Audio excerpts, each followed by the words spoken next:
भारत की act east policy सिर्फ कागज़ों पर सीमित नहीं है, बल्कि वो ज़मीन पर भी लगातार भारत इसके लिए काम करता है। और इसी कड़ी में एक और बड़ा काम जो भारत ने किया है वो है म्यांमार के नए राष्ट्रपति मिन आंग ह्लाइंग को भारत बुलाकर। म्यांमार के नए राष्ट्रपति बनने के बाद पहली विदेश यात्रा पर भारत आ रहे हैं। दरअसल म्यांमार के राष्ट्रपति 30 मई से 3 जून तक भारत के आधिकारिक दौरे पर होंगे। विदेश मंत्रालय ने इस बात की पुष्टि भी कर दी है। इस दौरान वो प्रधानमंत्री नरेंद्र मोदी से 1 जून को नई दिल्ली में अहम मुलाकात करेंगे। म्यांमार के राष्ट्रपति के साथ कई कैबिनेट मंत्री, वरिष्ठ अधिकारी और बिजनेस लीडर्स का बड़ा डेलीगेशन भी आ रहा है, जो कि भारत में कई अहम बैठकों को अंजाम देगा। पहले मिन आंग ह्लाइंग भारत में होने वाले international big cat alliance summit में हिस्सा लेने वाले थे, लेकिन ये समिट किसी कारणवश टल गई। लेकिन इसके बावजूद मिन आंग ह्लाइंग की इस यात्रा को आधिकारिक दौरे में बदल दिया गया और अब इस दौरे को भारत म्यांमार रिश्तों के लिए बेहद अहम माना जा रहा है। राष्ट्रपति मिन की इस यात्रा के दौरान भारत और म्यांमार के बीच डिफेंस कॉपरेशन, ट्रेड के साथ साथ कई गंभीर मुद्दों पर चर्चा संभावित है और हो सकता है कि भारत और म्यांमार के बीच कई सारे समझौते भी इस यात्रा के दौरान देखने को मिले।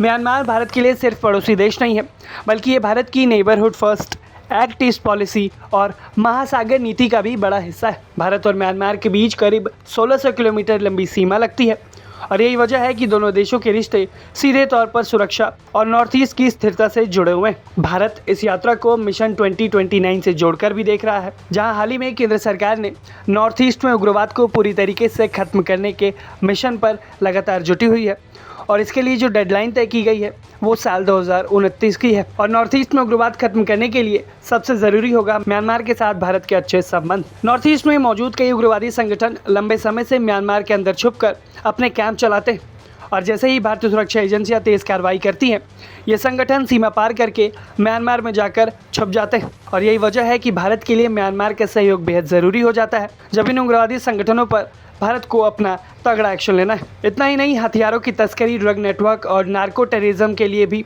भारत लगातार म्यांमार के साथ अच्छे संबंध को बनाए रखना चाहता है ताकि इन मुद्दों को भी सुलझाया जा सके। आपको बता दें कि इसी महीने में पहले भारतीय नौसेना प्रमुख एडमिरल दिनेश के त्रिपाठी भी म्यांमार पहुंचे थे, जहां पर सुरक्षा सहयोग को लेकर मजबूत चर्चा हुई थी।